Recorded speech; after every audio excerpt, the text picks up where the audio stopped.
Good afternoon. I'm Sergeant Richard Lewis with the Temple Sheriff Station Detective Bureau. This is Detective Karina Bravo of the Traffic Office here at Temple Station. I'm going to be giving a brief overview of an incident that occurred on Monday, November the 8th. At approximately 10:30 in the morning, in the 2700 block of San Gabriel Boulevard near the intersection of Garvey in the city of Rosemead, an altercation took place between two individuals. The result of that altercation was the death of a 61-year-old man. Deputies were called to the scene for what appeared to be a solo traffic accident where an individual was seen in the roadway bleeding from his head. Upon initial investigation, it was determined that there was possibly a traffic collision between two parties that resulted into a verbal argument between the two parties. At some point, one individual had exited his vehicle and began to speak with and contact the driver of another vehicle. During that confrontation, the driver reversed his vehicle, striking that one individual outside of his vehicle, and subsequently ran him over, causing great physical injury. That individual was transported via ambulance and LA County Fire to the LA County Medical Center, County USC, where on the evening of Wednesday, November 10th at approximately 8:30 p.m., he succumbed to his injuries.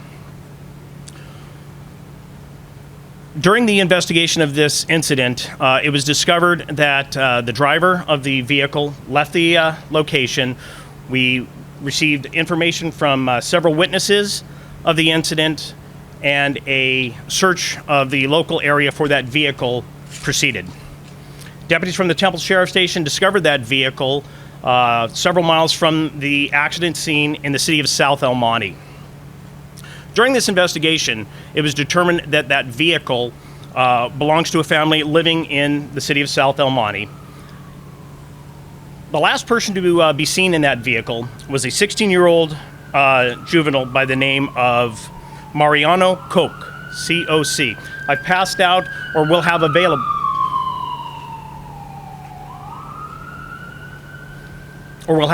to you bulletins that were produced by Detective Bravo regarding the missing individual and the vehicle that was used in this incident. That vehicle was last seen approximately 7 a.m. on Sunday, November 7th by the family, and that individual, Mariano Coke, did have possession of that vehicle. At this point in time, we are looking for any information from anybody in the public that may have been near that intersection of Garvey and San Gabriel in the city of Rosemead, who may have witnessed that altercation, may have witnessed the striking of the individual by the other vehicle, or has any information regarding anybody involved in this incident. During Detective Bravo's investigation and contacting witnesses who actually observed the incident, the description of the individual driving the vehicle does not match the description of the missing juvenile. At this time, that juvenile is entered into the system as a missing person. What we are very worried about is maybe that individual, this juvenile, has become the victim of a crime himself. Right now, he is listed as a person of interest because he was last seen with that vehicle by the registered owner of that vehicle. Again, we do not know if he was present at the time of the incident or the driver of the incident, but we do need to talk to him. We do need to find him, and again, we are worried that he may have also become the victim of a crime. The victim was a 61-year-old male from residing in the city of Riverside. He is identified as Mr. Haiyou He. That is spelled H-A-I-O-U-H-E. Detective Bravo and other members of the Los Angeles County Sheriff's Department have been in contact with the victim's family, and we are continuing our investigation to see if there was anything that brought him out to this area, if he knew possibly any individuals out here, seeing if we can backtrack our way to find out what may have happened in this incident. Again, We are unable to determine if our victim and the individual in the other vehicle were in a traffic accident prior to this altercation. We have no idea what precipitated this act. Are there any questions? We are not looking for another car. We have I apologize. The vehicle that was used to strike the individual has been recovered. We have that vehicle in custody. Yes, we have. Sheriff's criminalists have processed it, and we're in the process of ruling out through DNA patterns. Yes, he did, and we do have that vehicle. There is slight damage. There's no paint transfer to connect the vehicle that we have recovered that we believe was driven by our suspect. So that's why I say we're unsure what precipitated the contact between the two drivers, or the two individuals. I'd like to kind of simplify and go back to the beginning, because I'm clear. So you start out with a collision between two vehicles? We don't know if there was a collision. The call that came to us was that an individual had been struck by a car. An individual? Yes. Did you identify whether an individual had ever been struck? Just the individual that was struck by the vehicle. That was because of the backing over the person? Yes. Or the, Yeah. Yes, he was struck by this vehicle. you never were able to determine the origin of the confrontation or altercation? No, we do not know. And if anybody is out there that may have seen this collision, we need that information as well. But we have no verifiable information that there was a traffic collision between the two parties. So obviously you've been very vague about you think that the juvenile has been the subject of a crime himself, or victim of a crime. Can you be more specific? No, actually, that's just it. We don't believe, we don't know. Like kidnapped? Possibly, Well, what would lead you to believe the 16-year-old was the victim of a crime? because the witness stated, we have two independent witnesses who gave us descriptions of the individual driving the vehicle that do not match the description of this juvenile, who we know was last seen legally with that vehicle. So you don't know whether it was just a bunch of people in a car that switched places, or We do not know. We don't know. That's why he's listed as a missing juvenile, missing person. As I said, there will be a flyer presented to you or available with the information regarding the missing juvenile. People who, again, the family that owned the car, Mr. Coach, supposedly was attached one way or another. Any indication that Mr. Coach was taking that car to go somewhere, he was something like that? No, the individual, the missing juvenile, as I said, was last seen between 5 and 7 a.m. in the morning by his family members, and he has use of the vehicle, has keys to the vehicle, and he is the only person missing from that family at the time that the vehicle was last seen. Did any of the witnesses who saw the altercation, saw the guy backing up over the street, did they indicate how many people were in that vehicle? Just the driver, passengers, a couple of passengers, do we know? Just the driver that I know of. That was it. Did they give any kind of a description of that man in the car at all? They gave us a description of an individual, a light-complected Hispanic or possibly Caucasian individual, approximately 20 to 30 years of age. The missing person is a 16-year-old. He appears to be 16 years old. It would be very difficult to assume that he'd be 20 to 30 years of age, slight build, and he has a much darker complexion. Anything about his clothing, hat, tattoos? Nothing. We do. I'm sorry. We do have some snippets of video of the incident, though it is very, very difficult to determine any true features of the individual driving the suspect vehicle. that's what I was going to ask about video, because is that particularly a busy intersection? It's a very busy intersection, and 10:30 in the morning. So, are there businesses around there? So where did the video come from? yes, sir, there are businesses. It came from the video that we are using came from a business and from one of the independent witnesses. 60-year-old. So he took the vehicle in the morning. Was he on the way to his work or school? No, sir. And so there was no reason for the vehicle to be in the neighborhood when it actually happened. The family and the registered owner of the vehicle allowed the child to take the vehicle, have possession of the vehicle, and they could not tell us that he had any business near the intersection of San Gabriel and Garvey. Known associates or friends? We've been in contact with some individuals that we are working on. Right now, we have nothing verifiable one way or the other. What's the 16-year-old doing at 5 in the morning? And has the family been able to enlighten you on that? No, they have not. Because they don't know or they're unwilling to know? The family has secured legal counsel at this time. So you still think based on that he still could be a victim of a crime? Yes, actually, there's a possibility of that. And we have to rule out all possibilities that this individual is a victim of a crime. We look at all avenues.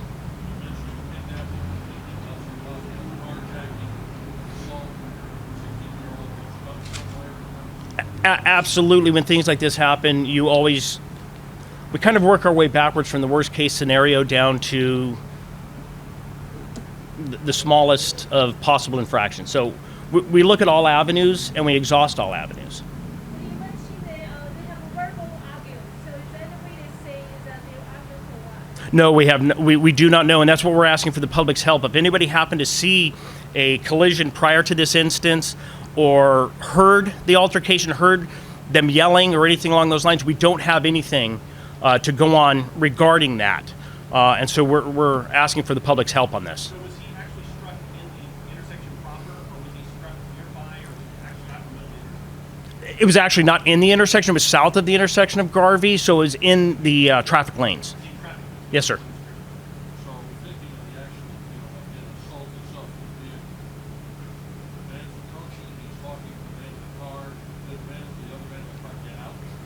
No, in the video that I have seen and that Detective Bravo has seen, we have not seen the driver of that vehicle step out. We have only seen our victim outside of a vehicle. He's outside the vehicle, the driver of the other car shifts, reverse, hits him, runs him over, takes off. Yes, sir. Does it appear to be intentional? No, it does not. That's why at this point in time it is being listed as a vehicle incident, a vehicle accident, a hit and run accident. At this point in time, given the information that we have, it is not. We are not looking at, an assault with a deadly weapon at this point. However, that can change depending on the evidence that the detective can find. The man that got himself behind the vehicle, can you tell us how he got back there? Did he go back to meet somebody to talk to them?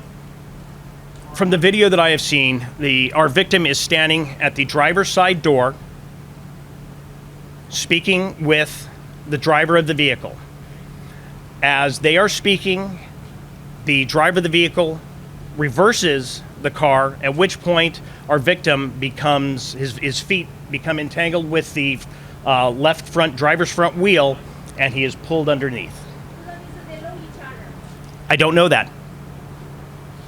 Again, from the video, it does not appear that they know each other, that they are speaking in a reasonable tone to each other. It appears that there is an argument of some sort occurring. No evidence of a collision. That we can find. We don't have. We've scoured video up and down San Gabriel Boulevard, up a little farther north, farther south, etc. Doing our due diligence on that. And at this point in time, we can't find evidence of a vehicle collision. We did not get any other previous or subsequent calls, except for the individual lying in the roadway, bleeding from his head after being struck by a vehicle. And then the juvenile, what school does he go to? I'm not going to release that at this point in time. He is local in the South El Monte area. So have you been going to the school then? Are you waiting for him in school? Oh yes. And no show. At this time, no. As I said, the last time that anybody can verifiably tell us that they have seen this individual was Sunday morning between the hours of 5 and 7 a.m. Does juvenile have any problems or issues? No, he doesn't have a criminal record. He was a prior runaway last year. The only thing I can understand, he was an angst-ridden 15-year-old at this point in time, or at that time.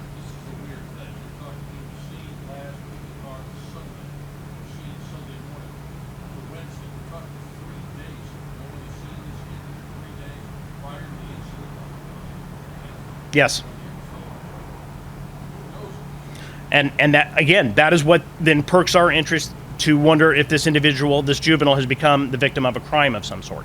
We don't have anything in his past. He has no criminal past, so we aren't jumping to the conclusion that he may be involved in criminal activity himself.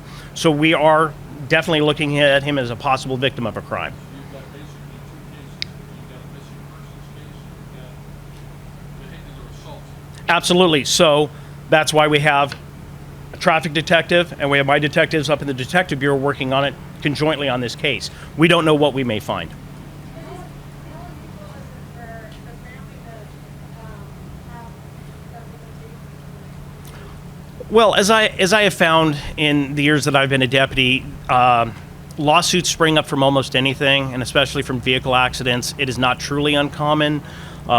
If a child is involved in an accident of some sort where the family will seek legal counsel due to financial repercussions to them as the owner and registered owners of that vehicle. So not 100% out of the norms of current living. Okay, this young guy doesn't have a driver's license. Currently, no, he is an unlicensed driver.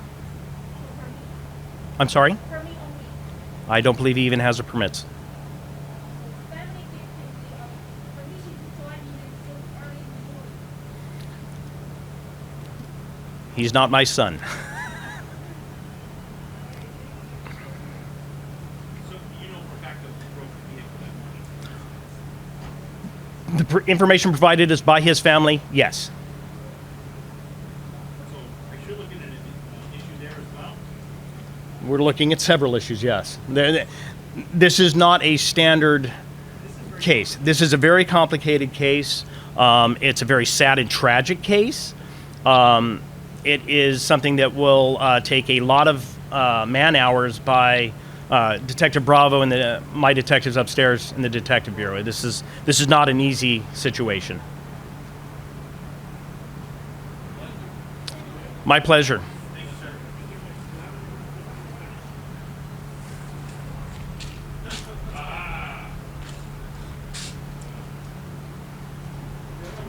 Here.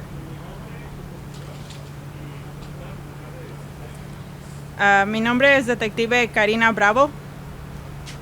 Trabajo aquí en la estación de Temple Sheriff Station. Un accidente ocurrió el lunes a las 10:30 de la mañana en la ciudad de Rosemead, en San Gabriel, con Garvey. Durante este accidente de tráfico, una persona falleció.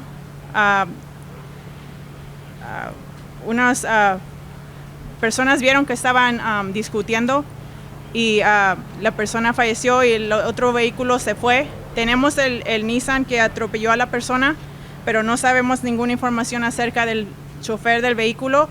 La última vez que vieron el vehículo fue con un joven de 16 años que se llama Mariano Koch.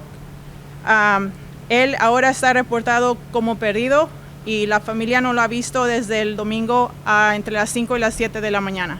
Así que estamos pidiendo cualquier información que tengan acerca del accidente que ocurrió en San Gabriel con Garvey o información acerca de la persona que estamos buscando de este joven para saber que está bien.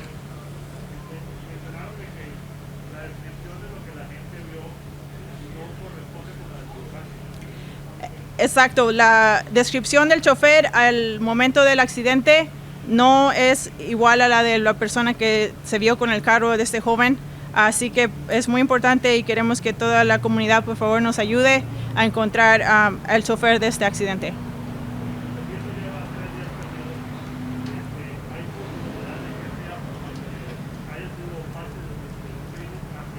Claro, también eso puede ser, estamos pensando que a lo mejor el joven fue víctima de algún crimen y que él no, a lo mejor no tuvo que ver con el accidente, pero por eso es muy necesario que queremos encontrarlo primeramente para saber que él está bien y segundo para poder ver qué pasó realmente con este accidente. La última vez que la familia lo vio fue el domingo y él no ha ido a la escuela. No, no tiene licencia de conducir. No récord criminal, solamente el año pasado fue reportado como que también estaba perdido.